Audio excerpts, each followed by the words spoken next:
Я в нічній сорочці спускаюсь вниз, відкриваю двері, і такий холод лютневий, і перше, що я чую, почалось.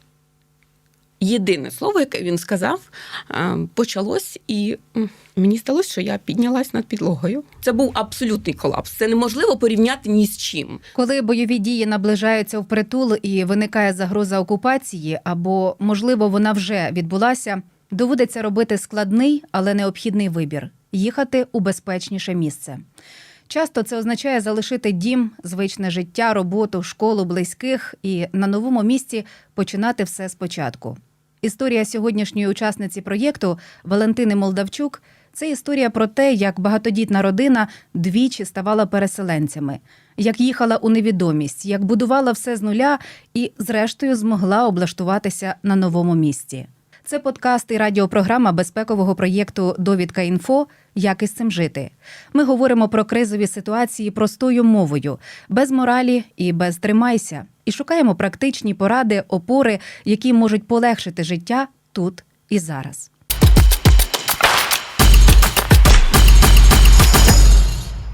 Отже, почнімо, напевне, з того моменту, як ви жили, наскільки я знаю, в Донецьку. 2014 рік – це рік вашого першого переселення. Розкажіть про той момент, про ті обставини, про ваше рішення. Рішення, воно формувалось поступово. Найкритичніший момент наступив в день, коли почалася масована атака на Донецький аеропорт. Весь нюанс в тому, що ми жили безпосередньо близько цих дій. Якщо так простими словами, навпростець, це десь 1,5 кілометра від самого аеропорту. Ми жили біля ж залізничного вокзалу. І коли це все розпочалось, паніка в місті була настільки високою, що цей градус, він злетів просто миттєво, десь з нуля і дуже швидко. От якщо відмотувати час і дивитись на цю ситуацію з сьогодення, коли тепер є повітряні тривоги, сховища, коли люди живуть в цьому стані і розуміють наперед алгоритм своїх дій, то Донецьк 14-го – це абсолютно не підготовлене до цього місто, не морально, не технічно. І от в звичайному побуті о 13-й дня починаються натуральні бойові дії. Люди, я пам'ятаю себе в цей момент. Я сиділа на кухні, я була вагітна 3-ю дитиною на 7-му місяці, і я просто вишивала, бо я була в декретній відпустці. Діти старші 5 і 2 рочки були в садку, а чоловік на добі, він працював тоді на харчовому виробництві, він був досить далеко від нас. І о 13-й починаються вибухи, і ми бачимо літаки у небі. І цьому нічого не передувало. Взагалі. Так, в місті була атмосфера досить специфічна, тому що вже почалися ці апокаліптичні дії, але ніхто не думав про те, що може бути ось такий сценарій. І те, що я бачила з вікна, і взагалі, що відбувалося, це можливо було описати тільки фільмами про війну, які я бачила колись. Люди, які витягують дітей з майданчиків з отакими очами, люди не розуміють, що відбувається, тому що ніхто не працював з людьми, не попереджав, жодних ознак не було. І це досить сильно сприяло паніці і, знаєте, сприйняттю ситуації. Я абсолютно проукраїнська людина, яка у мене навіть ніколи не було ніяких підстав думати, що щось з нашою державою не так, і державністю як такою. Але ж люди різні. І от ті люди, у яких щось десь в голові було не так, в цей момент досить сильно перемкнулись проти України. Тому що вони сприйняли оцей момент як особисту атаку, про яку ніхто не попереджав. Для мене це було логічно, бо мене захищає моя армія, а для когось, наприклад, ні. Я не відстоюю права цих людей, я просто хочу пояснити, як це щитувалось у суспільстві, яке мене оточувало. Я пам'ятаю, що я миттєво взяла сумку, у нас вже була валіза. Тому що Майдан і ось це все, що відбувалось, воно трошки формувало відчуття неспокою. І вже була така невеличка чорна валізка, де були всі документи, якісь готівкові гроші, картки. Тобто, не, вибачаюсь, білизна і якісь речі, а те, що от прям конче необхідно вам. Я схватила цю сумку і побігла в садок. В цей же момент зник весь зв'язок, будь-який. Інтернет, будь-які телефонні зв'язки, нічого не працювало. Мій чоловік не міг дозвонитись нам, я йому. Я прибігла в садок, діти спали в цей момент, а вихователі не знали, що з ними робити. Це тепер піднімають і ведуть в сховище, а раніше літаки випускали ці теплові штуки, які... Пастки. Так, пастки, вони випускають іскри, і вони досить сильно лякали людей. Потім якийсь чоловік в дворі, який розумів, що це, пояснив, що це не бойові якісь такі вибухи.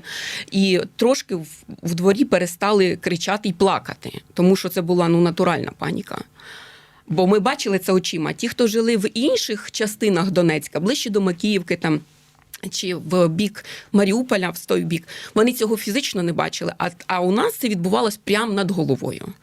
І це ставило таке враження, що це катастрофічне взагалі. Я забрала дітей, добре, що садок був поруч, тому що ті, хто були на роботі, бігли пішки. Транспорт теж зупинився. Це був абсолютний колапс. Це неможливо порівняти ні з чим. От в сьогоденні такого вже не відбувається, і відбуваються інші колапси. Але не ось це первинне якийсь тваринний страх, коли ви взагалі, і відсутність інформації, абсолютно. Я забрала дітей додому, сховищ не було, ніде було ховатися, тому ми просто були вдома. Чоловік так і не дозвонився, зв'язку не було весь день. До наступного ранку він просто вранці прийшов додому.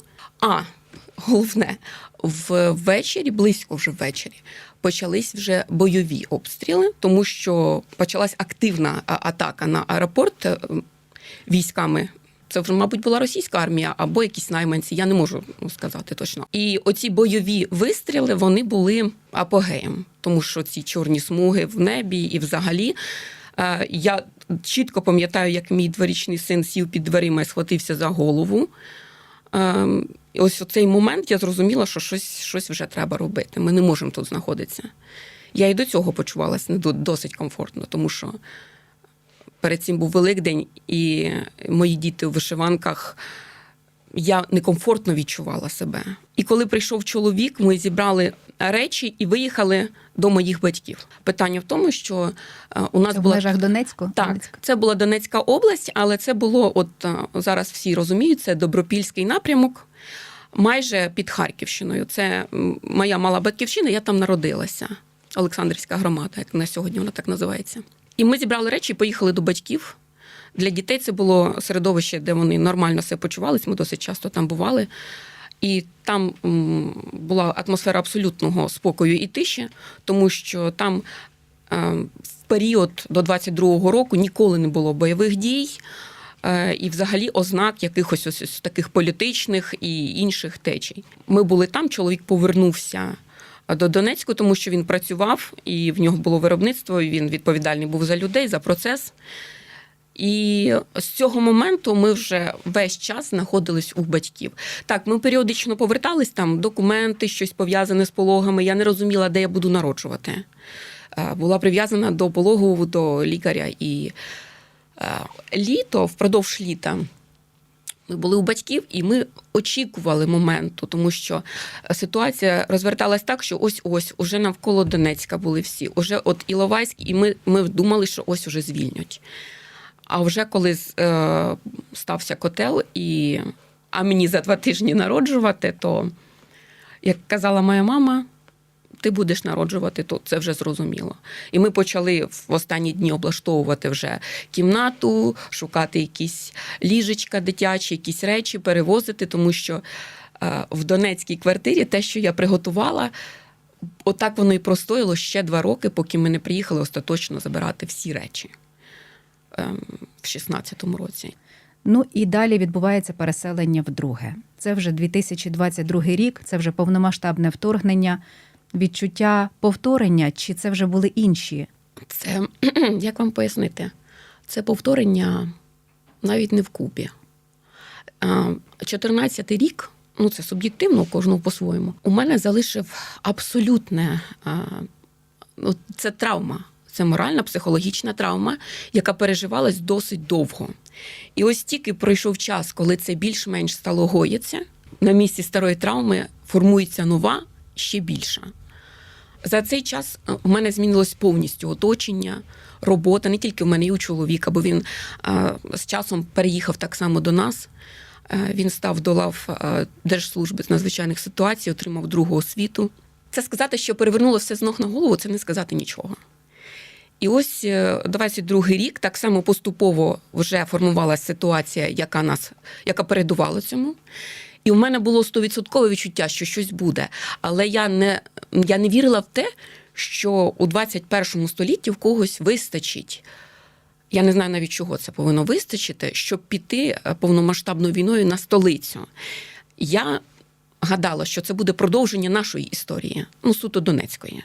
То, що це почнеться, це було зрозуміло. Але для мене було шоком те, що це почалось в таких масштабах. І за збігом обставин в цю ніч мій чоловік був на чергуванні. Я була вдома сама, вже у нас було 4 дітей на той момент. І о 5 ранку мене розбудив його дзвінок. Одночасно і по телефону, і в двері. І я піднімаю слухавку, він кричить: «Відкрий мені двері». І в мене вже, знаєте, оце відчуття, коли починає крутити все, що може крутити. У нас досить специфічне було житло, мені треба було спуститися вхід на першому поверсі, а жили ми на другому. Сходами, так? Сходами. І я в нічній сорочці спускаюсь вниз, відкриваю двері, і такий холод лютневий, і перше, що я чую, почалось. Єдине слово, яке він сказав, почалось, і, вибачте, мені сталося, що я піднялась над підлогою. Він прийшов за тривожною валізкою. Вона була з вами? Вона завжди в нього була, бо він військовий на військовому контракті. В нього на той момент вже був статус учасника бойових дій. Він все взяв і побіг. Він сказав, він до цього ще за тиждень приготував у підвалі все, щоб ми могли сховатися, тому що ми точно знали, що щось буде. Більшість людей, які оточували нас, місцеві, не дивлячись на те, що вони мешканці Донецької області, вони не проживали цей досвід. І вони в більшості випадків досить спокійно сприймали цей період останніх тижнів. Люди, які пережили цей досвід, такі самі ВПО, як і я, вони так само, оце якесь відчуття в них було, як і в мене. І навіть на роботі, коли я питала, а я була відповідальна за дітей, бо я працювала в позашкіллі, а що робити, якщо щось почнеться? Не нагнітай, що почнеться? Я кажу, у мене діти, в один момент може зникнути зв'язок, я за них відповідаю. Тобто люди не зовсім очікували цього. А чоловік, коли прибіг, сказав, почалось, взяв валізку і сказав, якщо що, ідіть в підвал, там все готове. І я піднялась сходами, я пам'ятаю це відчуття, що я не відчуваю ніг, коли я йду сходами. Оце такий стрес відбувся. Я переодяглася, і вже я не спала, і мені почали надходити купа повідомлень від моїх підписників, клієнтів з роботи, тому що вони знали про мій досвід. І ось тоді всі стали тверезі, і у всіх було одне питання: Валя, що робити? Куди бігти? А куди бігти? Я так само раніше я прибігла до батьків. Куди бігти тепер, коли з усіх сторін летить? Я не знаю так, як і інші. Оцей досвід, він відрізнявся, бо ховатися було ніде.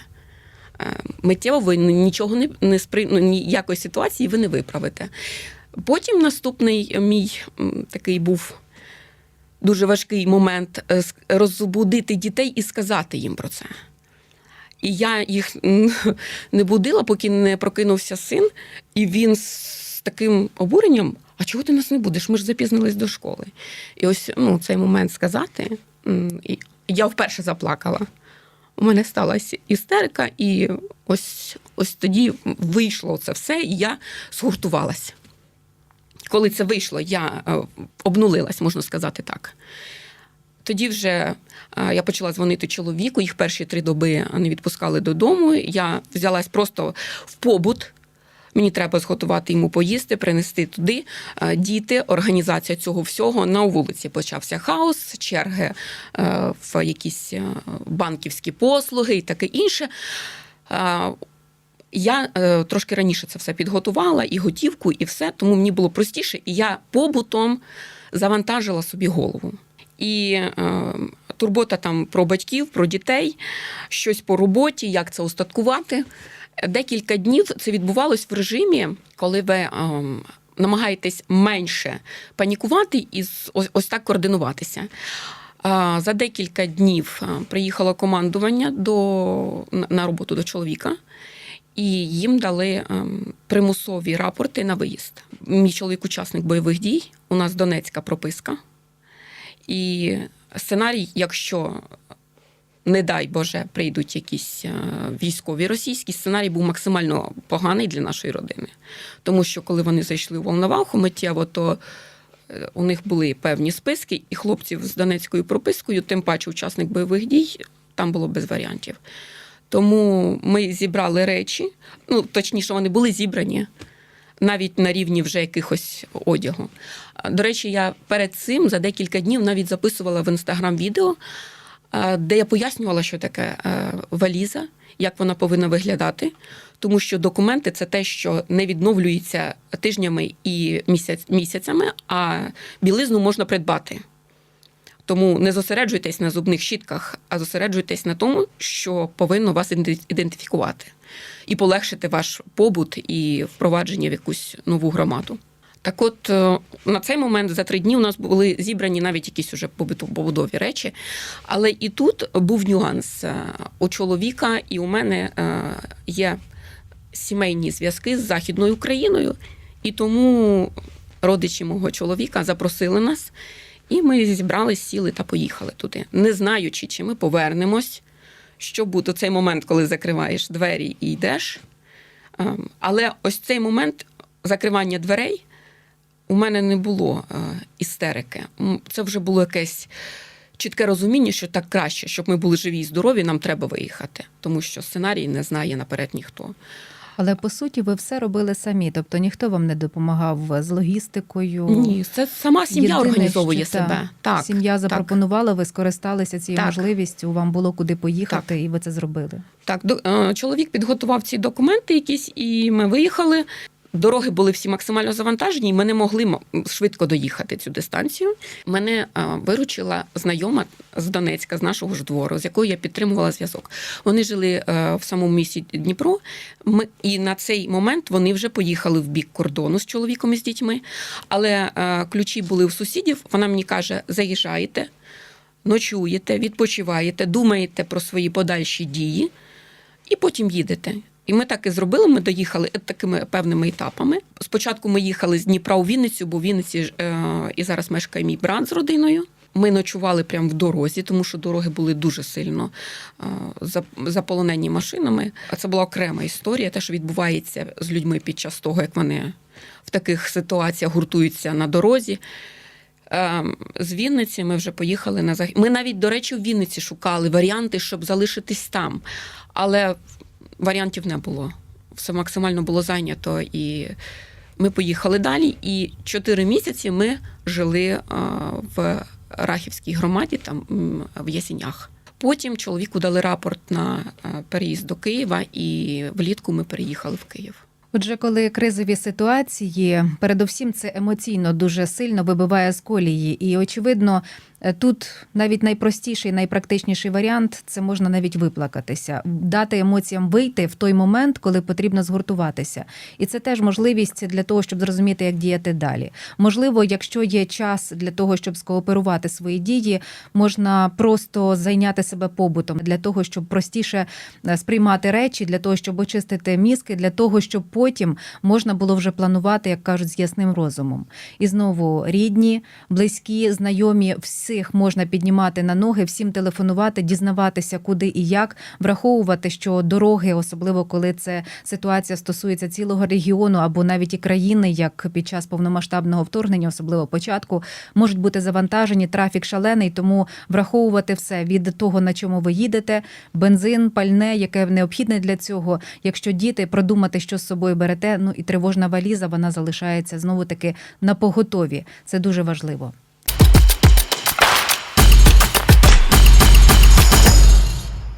Це подкасти радіопрограма безпекового проєкту «Довідка.Інфо. Як із цим жити?» про складні ситуації через призму практичних рішень і реальних історій людей.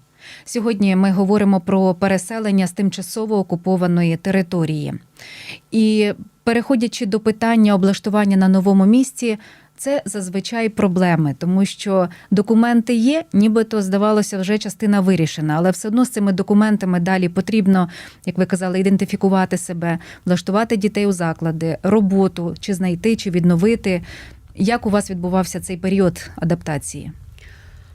З літка 22-го року по осени ми займалися ось цими документальними всіми галузями, тому що, як виявилось, Київ – це держава в державі, і половина документів, які в нас були, для Києва не рахувалися. Чому? Ну, наприклад, елементарна банківська картка, на яку я весь час отримувала допомогу на дітей після народження і таке інше.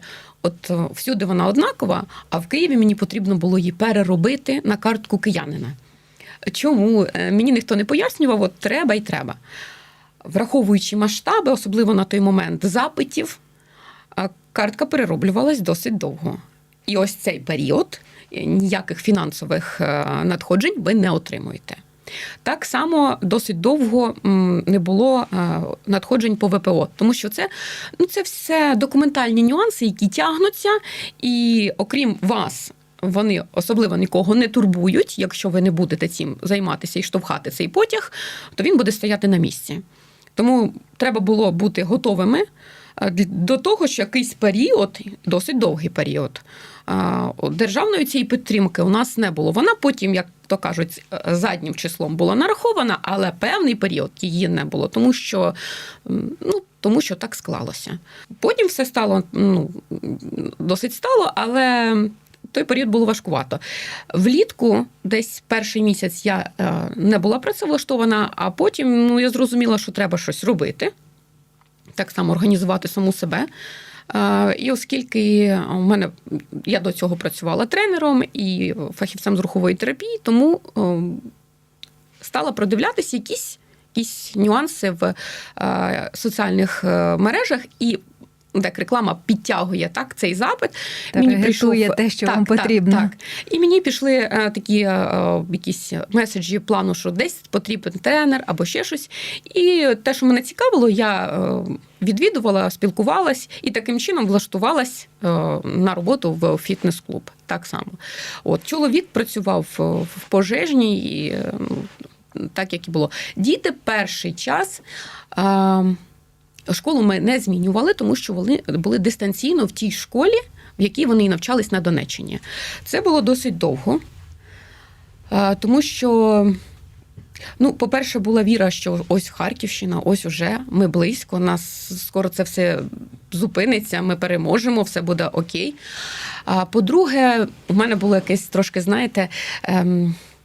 якийсь страх, що діти у великому місті, а ми з маленького міста, як це буде, чи не буде булінгу, чи не буде чогось такого, що їм буде важко. А потім я дивлюсь, що все затягується, і адаптація в місті проходить у дітей нормально, вони стали відвідувати спортивні гуртки і таке інше. І ми вирішили з чоловіком, що все ж таки треба йти в звичайну школу, в звичайний режим, щоб діти адаптувалися до реалій. Коли я зрозуміла, що це затягується, і хтось ходить до школи, розуміє алгоритм дій під час невизначених ситуацій. Він більш, не те, що стресостійкий, він розуміє алгоритм дій. А мої діти можуть в чомусь вже відставати. І я вирішила, що треба, щоб вони були на рівні загальної маси дітей, щоб вони мали ось цей досвід адаптації. Вони пішли доволі вдало, без всяких нюансів. Мабуть, я більше себе накручувала, ніж це взагалі могло бути. І, в принципі, все нормально. Проблем з місцями в закладах навчальних не було? Всі до школи чи в садочок хтось ще ходив? І в садочок, і в школи, але є питання в тому, що мій чоловік вже пожежний, і це якби такий важіль, що нас візьмуть за будь-яких умов. Якщо сім'я без таких додаткових опцій, я не знаю, як це відбувається, можливо, є якісь нюанси, може бути присутні.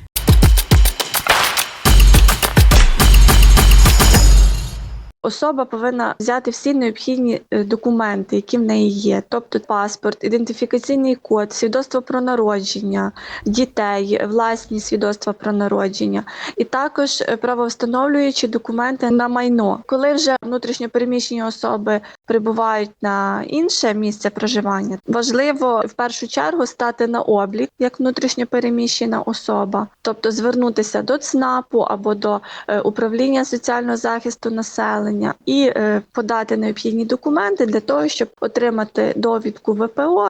В першу чергу це оформлення самого статусу як внутрішньо переміщеної особи. Щоб вже була можливість, наприклад, ставати на чергу в навчальні заклади, щоб отримати медичні послуги. Ну і звичайно, що першочергова потреба для таких осіб – це житло. Наступним кроком буде постановка на квартирний облік, на чергу осіб, які потребують житла. Для цього необхідно звертатися в органи місцевого самоврядування.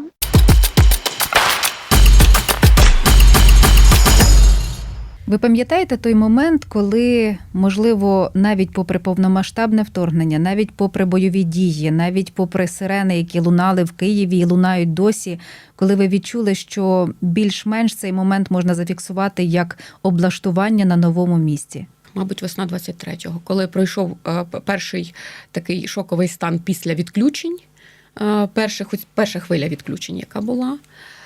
Коли я вже устаткувалась на роботі, коли я зрозуміла запит, який відбувається тут в місті, тому що це різні взагалі історії по досвіду в маленькому місті і в такому конгломераті, як Київ. Тому так, це більш ближче до літа 23-го року, я думаю, десь так. Якщо зараз говорити про тих, хто наважується переселятися, хто, можливо, в процесі переселення, от ваші суто особисті поради і практичні, матеріальні, і емоційно-психологічні, що б ви порадили людям? Якщо до цього моменту люди нічого не робили і ніяким чином не готувалися, їм буде надзвичайно важко. Але треба зрозуміти, що якщо ви тягнете до останнього, то ви самі собі обрізаєте всі можливості, які мають тримати вас ментально, матеріально, фізично. Тобто це історія з досить поганим фінішем може бути. Треба більш тверезо дивитися на ситуацію. Відкинути всі рожеві хмаринки, якщо вони ще присутні, тому що всяке буває. Взяти себе в руки. Можливо, якщо треба допомога фахівця, звернутися до цього фахівця, вони є. І психологічного аспекту, і юридичного аспекту так само. Тому що ніхто за вас це не зробить. Немає, знаєте, є такий підхід, мені повинна держава, мені повинні там якісь за мої там заслуги чи ще десь. Ніхто нічому нікому не винен. Ви повинні самі собі врятувати себе, зберегти своє життя і здоров'я. І все. Поки ви самі собі це не скажете, нічого не відбудеться. І потім поступово пишете план своїх дій. Якщо вам важко осягнути це загальним контекстом, пишіть. І просто крок за кроком послідовно йдіть. Обов'язково зберіть ось цю ту саму валізу, яка буде у вас в руках, умовно прям прикута до руки. Ви ніколи не передаєте її, ніколи ніде не залишаєте. Так само речі першої необхідності. Якщо у вас є якісь зв'язки, що можуть вас підтримати, хоча б тимчасово, обов'язково користуйтесь цим. Тому що всі ми герої, але певний момент може спрацювати якийсь тумблер, який вимикає психологічну стійкість, і може бути оцей провал різкий. І досить часто таке і відбувалося, особливо в 22-му році, що люди панікували, поверталися, а потім це закінчувалося трагедіями і таке інше. Тому підтримка важлива завжди. Не нехтуйте ніяким чином. Всі варіанти, які можливі підтримки фізичної, моральної, матеріальної, психологічно, все, користуйтесь всім, чим тільки можна. Є якісь інтернет-платформи, волонтерські рухи, які допомагають.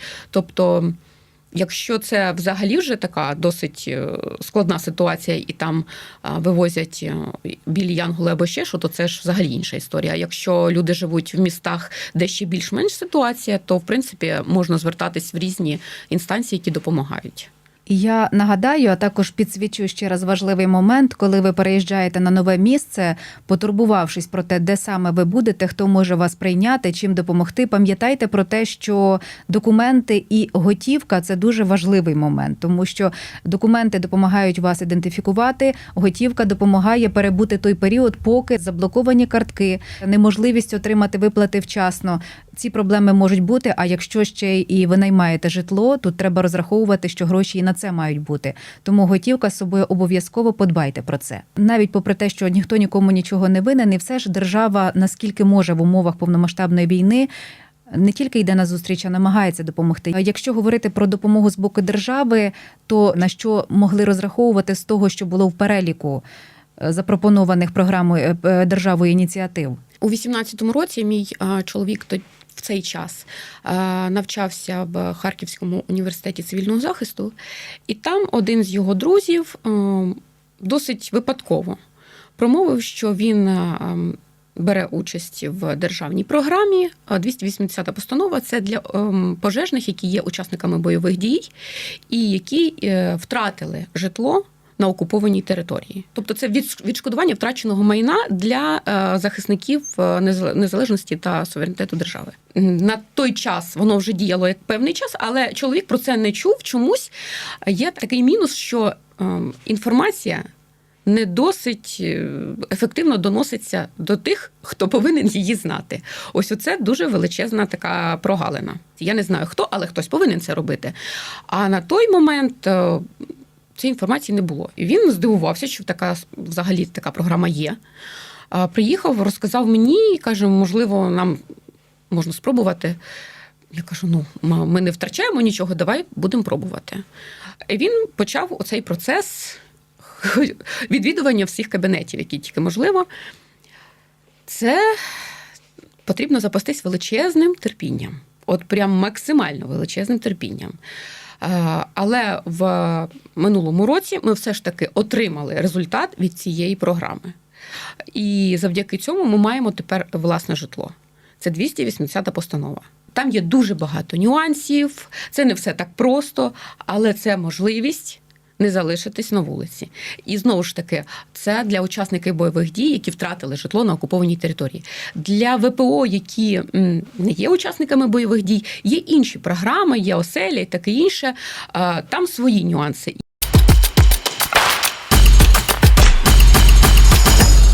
Постанова 280 регулює порядок забезпечення житлом внутрішньопереміщених осіб, які захищали незалежність, суверенітет та територіальну цілісність України. Вона була прийнята ще у 2018 році. Саме вона затверджує порядок і підстави для надання житлових ваучерів. Там є умови надання цієї субвенції з державного бюджету для придбання житла для такої категорії осіб. Які документи необхідно подати і який порядок видачі цього сертифікату на придбання житла. Якщо особи втратили житло на непідконтрольній території, якщо воно було зруйноване або знищене, є така програма, як є відновлення. Подається заявка через Дію, але тут важливо, щоб особи мали правовстановлюючі документи.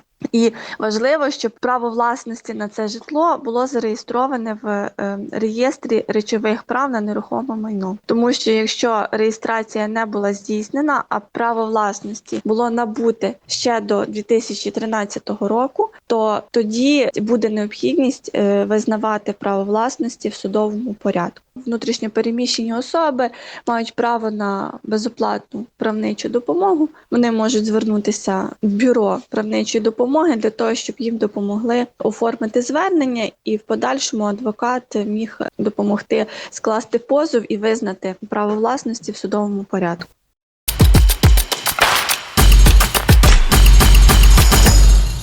А ви дізнавалися, чи знаєте, що з вашим житлом у Донецьку? Я думаю, що воно просто закрите. Що з ним насправді? Воно ціле, це точно.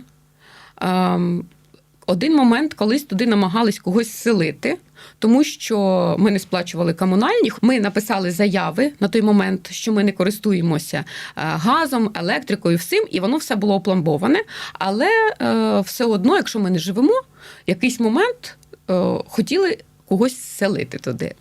Чи хтось там живе? Ну, мені здається, ніхто не живе, тому що ми весь час там не були. І як це на сьогоднішній момент? Маю надію, що воно десь стоїть ціле. Ну, але зрештою компенсація від держави за житло, за майно на тимчасово окупованій території таки є. Тобто можна на це розраховувати. Звісно, є свої моменти і умови для того, щоб отримати. Бо механізм компенсації втраченого майна на тимчасово окупованих територій насправді дуже хиткий і дуже неперевірений, як на сьогодні, саме через те, що є різні обставини. Війна стала великим викликом для людей, зокрема, і для держави в цілому. Мільйони тих, хто ховається за такою простою абревіатурою ВПО, тікають від бойових зіткнень і окупації і часто починають життя з чистого аркуша. І тут, як ніколи, потрібна увага і допомога держави, яка, з одного боку, докладає неабияких зусиль, щоб працювати з переселенцями, допомагати їм, а з іншого, в умовах повномасштабної війни немає всієї повноти ресурсів, щоб гідно забезпечити абсолютно всіх. Це був подкаст «Як із цим жити» від Довідка.Інфо. Дивіться наступні епізоди на нашому YouTube-каналі та слухайте в ефірі Українського радіо. Бережіть себе.